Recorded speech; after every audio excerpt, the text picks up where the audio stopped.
Okay, so the first thing I'd like to mention is that I'd love for feedback, love to hear questions that come up.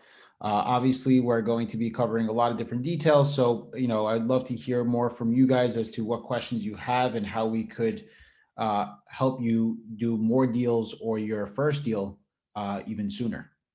So today we're going to be talking about structuring, analyzing, and strategizing your team in order to complete real estate deals, whether you're doing fix and flip, whether you're buying and holding. We'll cover a little bit of everything. And again, like I said, we'll make some time for question and answers at the end. Now, the philosophy that we want to understand here and what the value that we're really trying to get out of here is how to use other people's money to get higher return on your investments and your profits, right? So it's not about using all the money you have to make the highest dollar amount, but to get the highest rate of return on the dollars so that you are making, your money is working for you more than you are working yourself. My name is Max Chera. I'm a managing partner here. I'm the director of sales at Express Capital FInaincing. We're a full service direct lender. We cover fix and flip loans. We do rental mortgages, commercial for both bridge and long-term as well. So if anyone has any questions or has a deal that they want us to look at, we'll share our contact information so that you could reach out to us after the webinar, and we would love to help you out more with your deals. So let's talk about what the SAS process is. I know I've mentioned it a few times and I will dive in a little bit deeper. So first thing is to structure, right? So we're structuring our financing, we're structuring our partners. So anyone that would be part of our team and also other investors or money people, your LLC, attorneys, title, insurance, and all of the above, right? Then once we have a team together, now we need to analyze, right? We don't want to throw money away. We want to use the tools that we have to understand, is this a good deal? Or we want to know sooner rather than later, do I have to pass on this deal? And then the last step is to strategize and have a plan for your investments, right? And we'll talk about the different type of real estate investments that you could make and what the pros and cons are for each of them. So let's talk about structure right now. So we want to build a team, right? We want to make sure that, and we've all heard the saying that your team is as strong as your weakest link, right? So we want to make sure that we're working with people who are on our level or greater than us when it comes to each of these. So we need realtors to help us understand values, see what's going on. They are the boots on the ground. They are speaking to all the buyers and sellers so they know where the market's at. So it's important that we have a good realtor, especially if you're doing fix and flips. You want to understand what your after repair values could be. If you're buying for cash flow, you want to know if you're buying in the right areas. You want to be able to ask the questions that they would help you out with. We need a lender, right? Because we're trying to use other people's money. Not everyone has, hundreds or millions of dollars in their bank account ready to go and put it into a deal. So, when you want to maximize your lenders, understand, what they're capable of, understand, pick a lender that you can work well with, and, making sure that you have the right team together as far as the financing is concerned. Your wholesalers are going to help you find more deals, right? Your realtors, like I said, they're boots on the ground. They may not be always searching for the biggest spreads on the deal because they're really working a lot of retail. Yes, some of them do work more of the investment side, but your wholesalers are the ones that are chasing down the highest profit margin deals so that they can make a spread for themselves on top of it, right? Now, it's good to have a good source of wholesalers because especially, this might be your first deal, but once you get to 5 or 6, now all of a sudden you have to start, pumping volume and making sure that you always have a project to work on. So working with wholesalers is only going to help speed up your process. Your contractors, we obviously need to have good contractors if you're doing a fix and flip. If you're not doing fixing and flipping, let's say you're buying and holding, it may not be so necessary, but you always want to know who you can reach out to, maybe a handyman in that scenario for, if something goes wrong with your property. You're going to need some permit expediters, especially when you're doing work on properties. You want to know that you can get, time is money in our industry. So if I can get my permits faster, I'm going to do whatever I can. And it will usually make sense for me to pay a premium for me to get those expedited rather than pay interest, holding cost, and other things that you may incur from holding onto a property. Attorneys, I think this one is a very straightforward item. We obviously always want to have good attorneys whenever you're doing business to making sure that they have your back and that you are doing everything properly and that you are not getting cheated out or scammed in any way, or just making sure that you're doing everything right. Title companies, it's important, and this is a big one because most people, the truth is, title companies are all going to always be the same price, generally speaking. They're always, I think it's even mandated by how much they're allowed to charge and whatnot. But it's important to understand how your title company works, what their processes are, what it's going to take to close your deal, and even simple questions like, hey, do I sign here or can I sign out of state? These are reasons and questions that you want to have and speak with your title company about prior, so that you understand exactly how they work and what their processes are. Insurance agents, to insure your properties, and other investors. Other investors is a big one, because if you know enough investors, you probably have one of all these guys amongst each of each of them, right? So if I reach out to one of my investors and I say, hey, I need a good contractor, they're going to know them because they're using them currently, right? So, and not only are they using them, but now you're getting it from a source that says, hey, I've used them before and I've actually enjoyed the experience. So that's why it's super important to network with other investors, speak with them, and even come up with different strategies with them. Now, I think we kind of went a little bit into each of the team roles and how they help.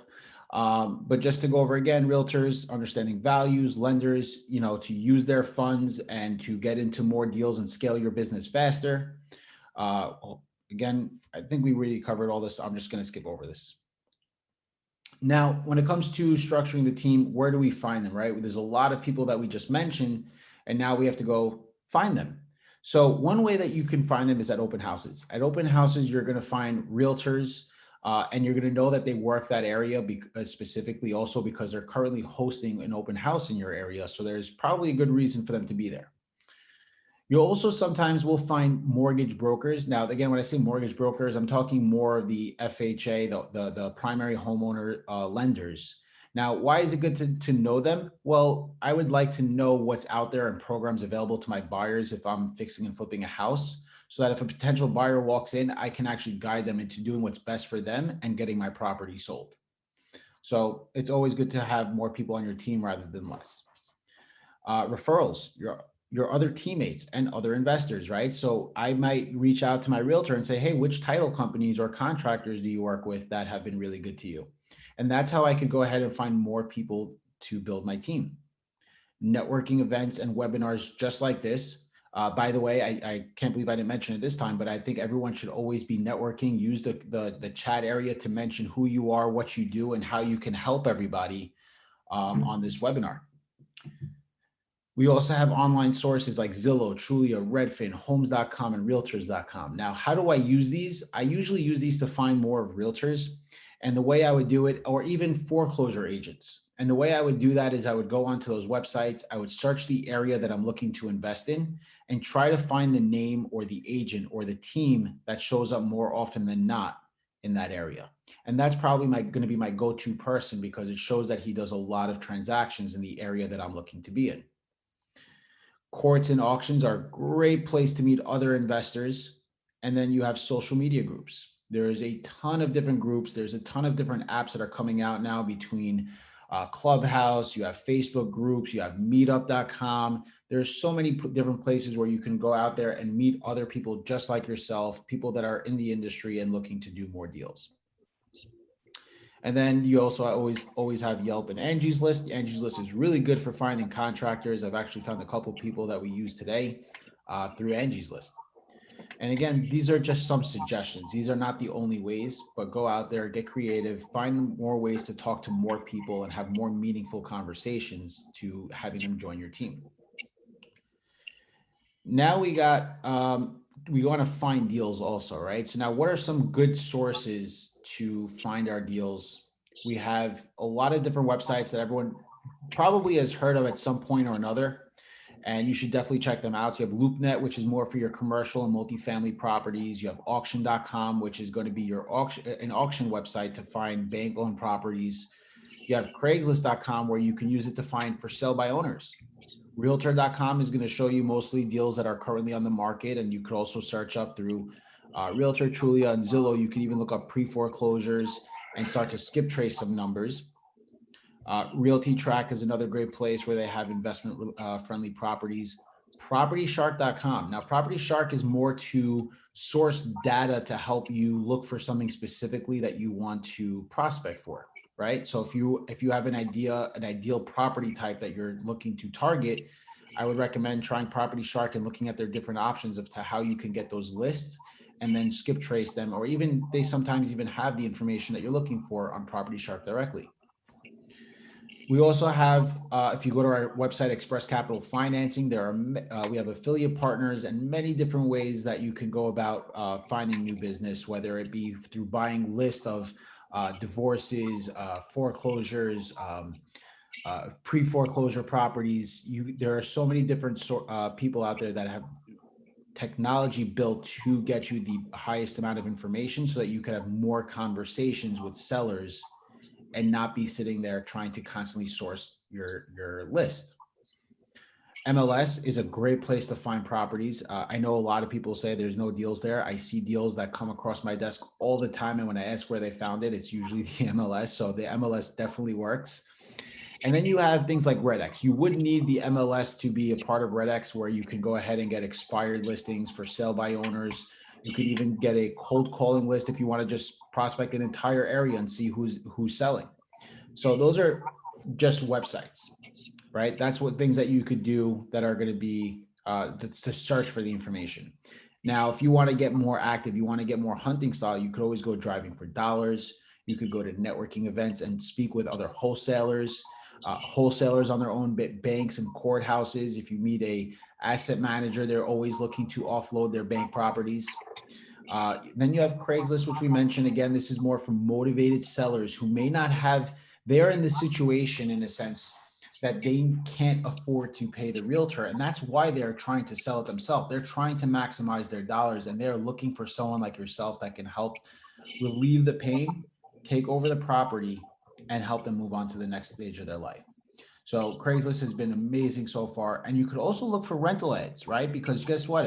If a certain seller is trying to advertise his property for rent for a really long time, and maybe he can't get the right tenant, maybe he's not marketing it properly, and now he's starting to bleed, you can come in there and help him by purchasing that property.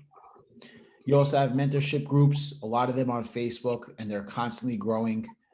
Contractors, plumbers, they usually know people who may be in maybe they went to go quote out a job and they know that the property is completely dilapidated and they can't afford to pay it. Maybe they will refer you out. Attorneys and title companies, again, more people that are in the industry that are just listening in. You never can talk to enough people when it comes to sourcing deals. So now we understand now how to structure our team. We understand how to well, let's go back 1 second.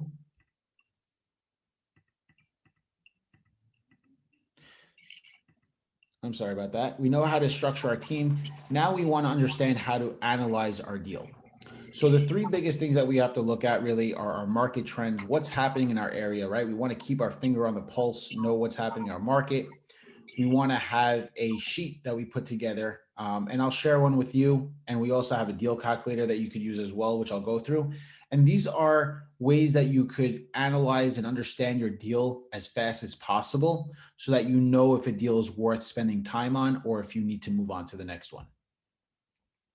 So when it comes to market trends, Express Capital FInaincing will provide investors with a consultative approach where we're really going to break down what they're doing, understand if they're in a seller's market or renter's market, maybe they're in a flip market, and help decide what's the best course of action to go about with your deal. Now, as far as that's concerned, you still want to have that for yourself in a sense where you coming in saying, hey, I'm thinking of wholesaling it. I'm thinking of flipping it. That's where I see a profit. And then when we talk about it, we might say, hey, look, that could be a really good option, but you could also make some money this way and allow you to choose what makes the most sense for you and your deal. So now what are we looking for when you're looking at markets, right? We're looking at strong population growth mixed with affordable housing, right? So we want to understand, hey, what's a good area where there's a lot of people moving to? Now, if prices are rising quickly with that, is that a good thing? Well, obviously that's a good thing because that means that your market is growing, but maybe I want to be in an area where housing is more affordable and the average person can move into this area and afford to live here, right? Because again, we want to be this is all a numbers game. We want to be where the most amount of people are. We want to avoid areas that have dipped really hard due to COVID. And again, for some people, this may be the exact opposite that they feel, because they're very experienced. They know what they're looking for. They know they can buy at the dip. And again, in real estate, everything is made on your purchase, right? So if you know what you're doing, you have enough reserves to hold through an area, let's say like Manhattan, you have enough money to hold you through it. Might not be the worst time to buy there. But if we don't have time on our side, we may want to avoid those types of areas. We want to avoid the areas where they're struggling pre-COVID and look for opportunities in resilient markets where home values are stable, right? So if a market was struggling before COVID and they're still struggling now, again, this is just one of the signs that we might stay away from it. Now, at the same time, you also want to go for markets where they're increasing. You want to see that people want to be there, that people see the value. The market sees the value in being in that area. Go where jobs were and will likely return to. That is something that was always, as many of these webinars that I used to listen to, and even friends of mine that host them, that's something that everyone likes to talk about is jobs, because in the end of the day, that's what keeps our market stable. And if we know we're in a place where it's easy to get jobs, that also means that they're more likely to be able to afford housing, which means they're more likely to be able to afford my rent, and they won't go delinquent on me. So we always want to stay where jobs are, and jobs bring people, right? When Amazon moves somewhere, they might hire 10, 20,000 people. And that's going to and not all those 10, 20,000 people are going to be from that direct area. People are going to travel from other areas to be there. We want to look also at the population growth. Again, I know it's always coming back to this a little bit differently, but the growth is so important, such as Texas, Georgia, Alabama, New Jersey, Florida. So many people are constantly flooding these markets, and you'll see it. If you want to get an appraisal in Florida right now, it could take you a month to a month and a half. And that's a very good sign. It means that not only do I, as an investor, see that there is a market there, but the buyers that are actually looking to live in properties see the value there too. So some of the markets that we've seen to be some of the best markets for us in real estate, number one would be Austin, Texas. I can't even, I used to live in Austin, Texas, so I might be a little bit biased to it, but that market has just increased astronomically. And the amount of people that are moving there by how well it's doing, the job growth, the fact that they have so many schools in the area as well, that's providing more to the job growth and making more businesses want to open in the area. And even just regular taxing, it's a lot easier to open up a small business in Austin, Texas than it would be in Brooklyn, New York. Houston, San Antonio, also great markets. San Antonio is also growing probably more than Austin, but that's also because it started off a little bit less than Austin. You have North Carolina between Raleigh and Durham. You have Nashville, Tennessee, Charlotte, North Carolina, Boston, Massachusetts, Dallas, Orlando. Well, actually all three, Tampa and Fort Lauderdale, Florida. Atlanta, Georgia is nonstop, especially when it comes to ground up construction. California, I might say that one has probably dropped a little bit since this list has started. And then Seattle and most of New Jersey. Now, for us as a company, New Jersey actually happens to be probably our number one. And that's because it's our backyard. We know it the most, and there's so much business going on there. And it's very similar to like the markets in Texas, where people are leaving the bigger cities such as California, New York, to go to the smaller suburban areas where it's still close to a city and they're not losing that feel. Now, we understand also that in order, everyone that's buying real estate is usually buying, unless they're living in it, they're buying it to make a profit. So now, how do we understand our profits? And the truth is that there is a million lists out there that you can get online. Calculations, Excel templates, or there's booklets that you can even purchase from different mentorship groups that'll offer it. I really just want to show you guys how a spreadsheet should look. It should show you your profitability, how much money you're going to need in the deal, what your ROI is, what you're going to borrow from your lender. And this is what we use over here. Now, for anyone who wants to, use this same template or of their own, they can always go to our website for expresscapitalfinancing.com. It's called the deal calculator. And if you go to my website directly, I'll show you real quick how to find it. We'd go to business resources and then deal calculator. And what you could do here is you can put in your, whether you're doing a fix and flip or buy and hold. I'll show you the other one as well. I'm sorry, the rental one is almost created, but you'll be able to use it any day now. You'll be able to put your purchase price in, your after repair value, how much you're going to borrow from the lender, what your renovation budget is, and how long it's going to take you to flip the property. Remember, when you're using a hard money loan, there is no prepayment penalty. So if I complete a deal in 3 months versus 12 months, I paid a difference of probably 7% of interest money over that course. You could set what interest. Now, if you don't know what interest rate you would be borrowing at, it's best to speak with a loan officer and understand the type of deals and see what kind of guidelines they work with to know what you should be gauging, right? Now, I don't need to know exactly what it is to the T, but I should have a range of what I'm using. If I'm doing a fix and flip, I generally want to stay above the 8% mark. If I'm doing a long-term hold, I generally want to stay in the 5% mark just to make sure that my numbers work. You could put your points, transfer tax, mansion tax if your property is over $1 million, taxes, broker fee, right? Everyone has their relationship with their realtor that might be different. Some people pay more, some people pay less. It might depend on what service you're receiving, but you could put that in here. And at the end of the day, it's going to show you what your cash in the deal and the purchase is, how much you'll need in the deal after 6 months. So that's with interest payments. You'll have your total profit on the deal and what your return on investment is, right? Because that's, again, we're all buying real estate to make money. So we want to understand how much can we make off of our deal. So this is a free tool that everyone could use. It's our deal calculator. And again, you could find it at expresscapitalfinancing.com. And on the top right, you will see business resources and then deal calculator. Now let's talk strategy, right? There's a lot of different things, a lot of different people out there speaking about different strategies in real estate. If you're on Bigger Pockets, you're probably listening about the BRRRR strategy. If you go to networking events or you're listening to $0 real estate investments, you probably heard of wholesaling. And then you have fixing and flipping, which has always been a big deal in our industry. And let's talk about them, right? So let's talk about the advantages of now doing a BRRRR deal.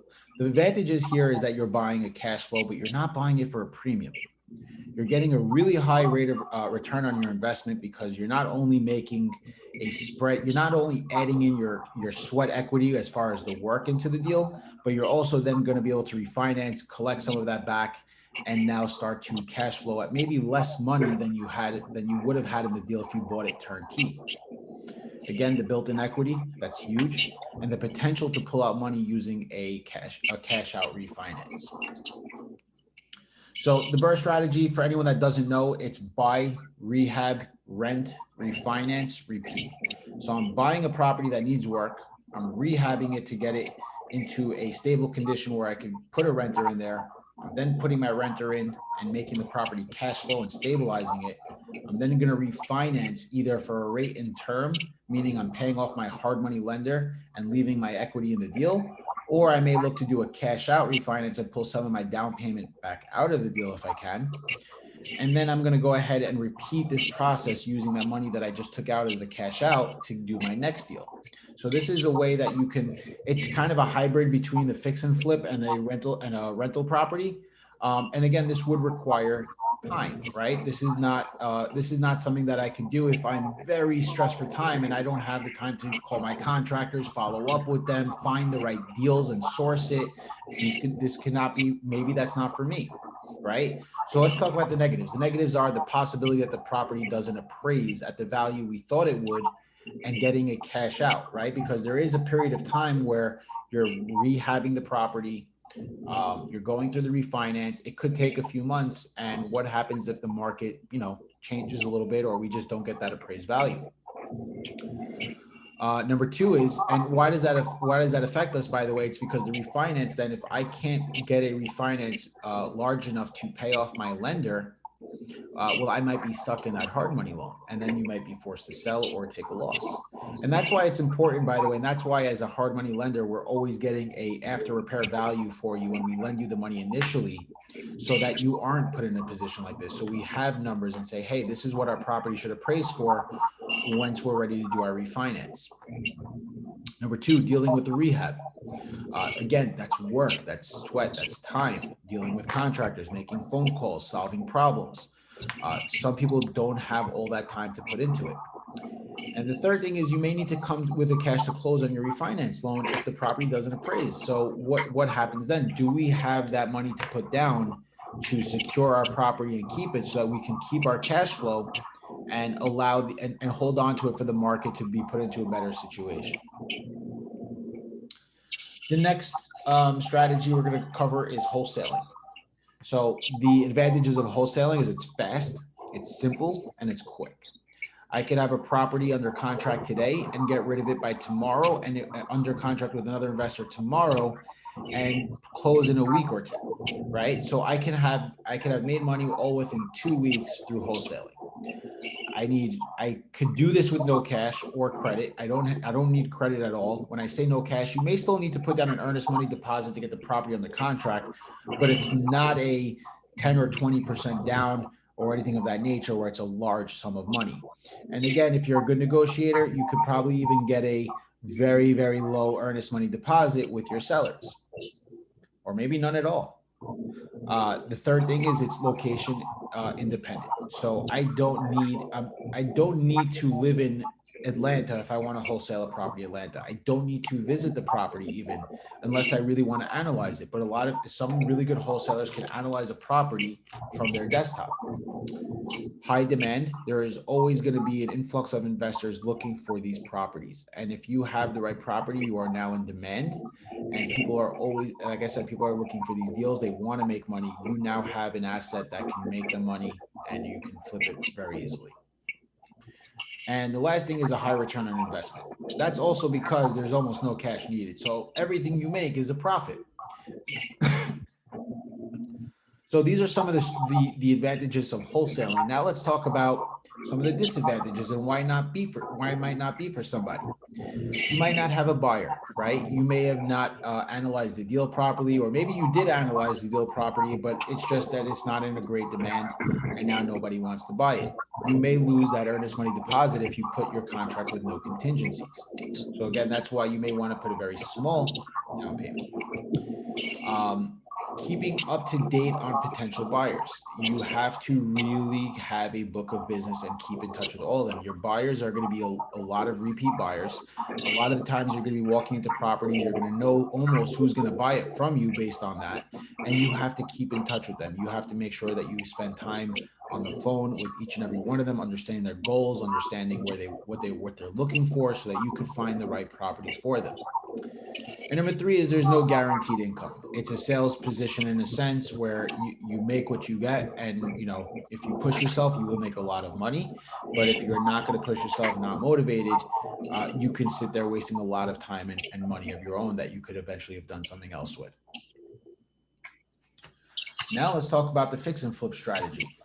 So we have the potential to make a really good profit. I've seen, again, a lot of fix and flips, they generally make between a low of 20% return on investment to a high of, I've seen 200-300%, but I would say on average, it would be 70 to 80% is probably what your return on investment is going to be. A lot of personal development happens in fix and flip. Fix and flip has a lot of moving parts. You're doing sales, you're doing work to a property, and that's going to help you just develop as a person, learn different trades, understand what happened. If maybe you're not a construction person, but you spent a lot of time now with your contractor, you're understanding a lot of that. Maybe you're not a finance person. Now you're talking with your lender a lot. Now you're understanding that. So you're constantly growing and you're wearing a lot of different hats when it comes to fix and flip. Your rehabbing homes is rewarding. There's something about having that moral reward to a project when you see a family move in and they're about to make a whole bunch of memories there. It's similar to maybe what you have with your home. And that's really, again, it feels good, and it's always good to be in an industry, and it's motivating to be in an industry where you see the good that you do come to as a person next after you. Number four is quick turnaround time. These projects usually are done within less than a year. So as many projects you buy, you're going to be in and out of them within a year, as opposed to, let's say, if a rental mortgage, a rental property, which you probably hold for 30 years or for your lifetime. What are the negatives for fix and flip? There is a potential to lose money. Again, you are holding a property with the intention to sell it. So if that property value is not there when we're looking to sell, there is that risk of a loss.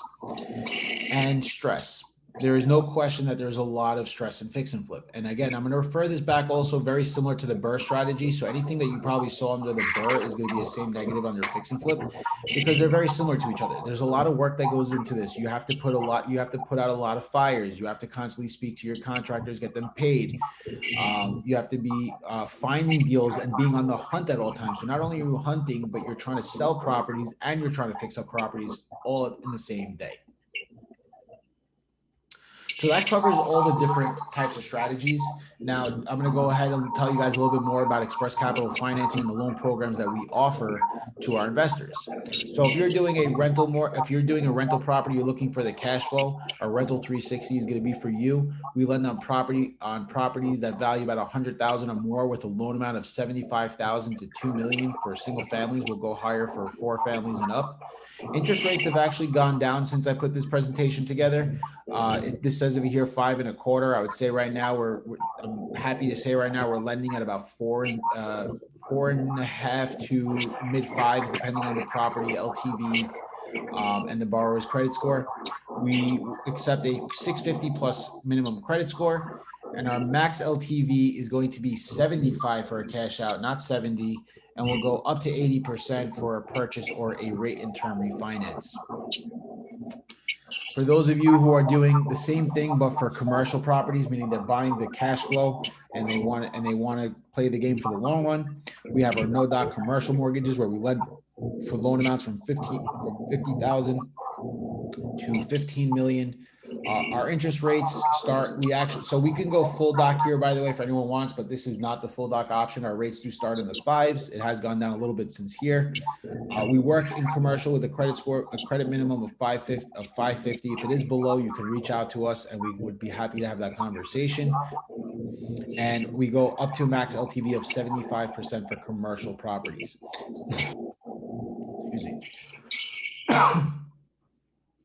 Now, when I say commercial properties, I want to be a little bit clear because there are a lot of different definitions to commercial. What we're referring to here is anything that's not residential. So even the 5+ units would not fit under here. We would probably put you into our Rental 360, a little bit similar to a Rental 360 program, where our rates would start also in the lower 5s and not the higher 5s. We have multifamily and mixed-use bridge programs, and we have a fix and flip program where so for our fix and flip, our minimum loan amounts are 75K plus. It does say here 100, I apologize. And for our multifamily bridge, we'll go from 85 to 10 million. Both of them, our interest rates are going to start at 8% plus, and we'll work with a credit minimum of 650 plus. For multifamily, our max LTV is 80%. We will give 100% of the renovation if it's a fix and flip or a BRRRR property, or if it's just a bridge, we'll just do 80% LTV. And if it's a fix and flip, we'll go up to 90% of the purchase and 100% of the rehab, depending on the borrower's experience. Now, for anyone who has any questions or if they have a deal that they want to run by Express Capital Financing, you can either meet us at our office at 2625 East 14th Street in Brooklyn, New York. I'm also very happy to say we just opened up a new office in Monmouth County on 212 Monmouth Road, and that's in Long Branch, New Jersey. You can email us at info@expresscapitalfinancing.com. Our phone number is 718-285-0806. And you could follow us on social media. All of our tags are Express Capital Financing. We're on Instagram, we're on Facebook, and we're on LinkedIn. So whichever one you use, please follow us. We'd love to follow you back, see what you're working on and how we could work together. And that would be it for my presentation. So if anyone has any questions that they want to, ask or any comments, I would love to hear it and answer any questions that come up.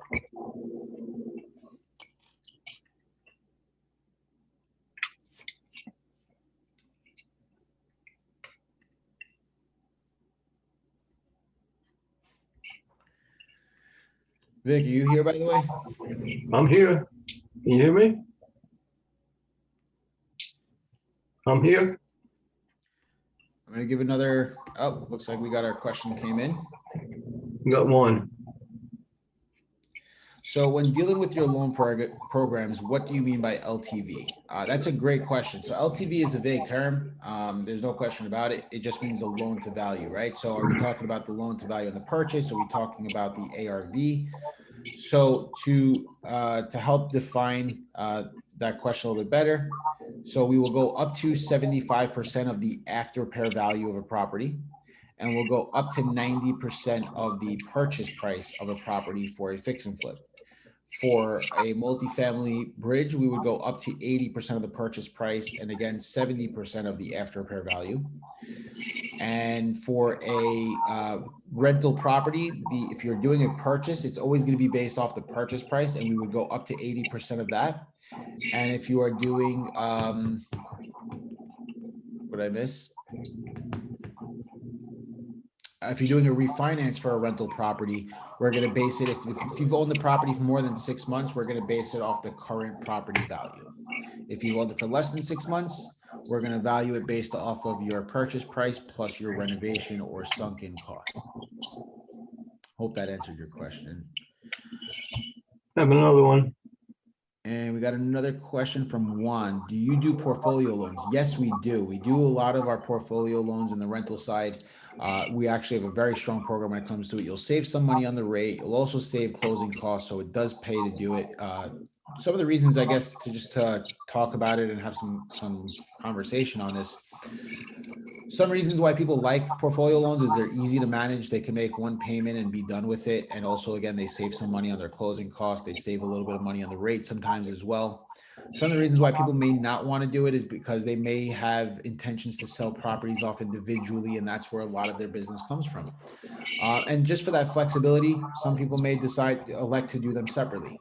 But always at Express Capital, like I said, we always like to have that consultative approach where we'll be able to have that conversation with you and see what makes the most sense for your deal.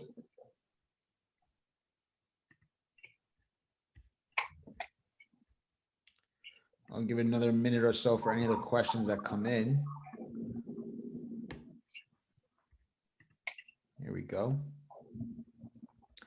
So Jingers is having another question. Do you offer construction loans specifically towards commercial properties? Yes, we do offer commercial construction loans. We do require a minimum experience for those as well, especially if we're doing commercial. I'm not sure if we're referring to multifamily or if we're referring to like a shopping center or something of that nature, but we do both. And we can go over the details. If you have any questions, you could call us up at 718-285-0806. And we'd be happy to talk more about those. They could kind of, especially when it comes to commercial, things can kind of change depending on the asset type. So I'd have to know a little bit more details to that. Juan has another question. What is the minimum of properties to get a portfolio loan? We only need 2 properties to cross-collateralize them together. And if you have more properties, it's not a problem. The only thing we would need is for each property to be in the same state and LLC. LLC, by the way, that's a big thing, by the way. I should just let you guys know. Express Capital Financing only lends to LLCs. We don't want you to risk putting the property in your own personal name, especially when it's for investment purposes. And especially if you have more than one, you're leaving your liability open. So we want you guys to have protection, have an LLC, do it properly.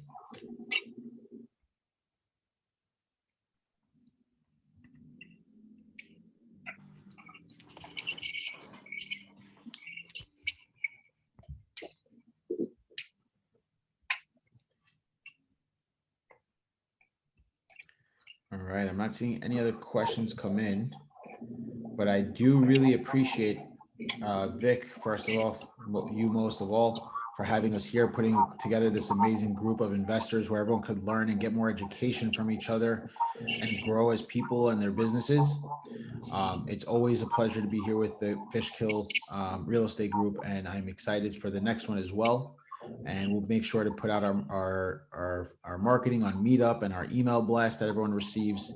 And if anyone's not currently getting our emails and wants to get involved, just email us at info@Express Capital Financing, and we'll make sure to keep you in the loop, let you know when the next webinars, the next meetups are happening.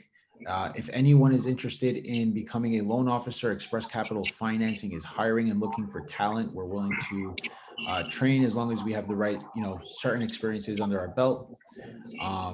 And again, I just want to say thank you again for everyone for being here tonight and allowing me to network with you guys. Thank you, Max.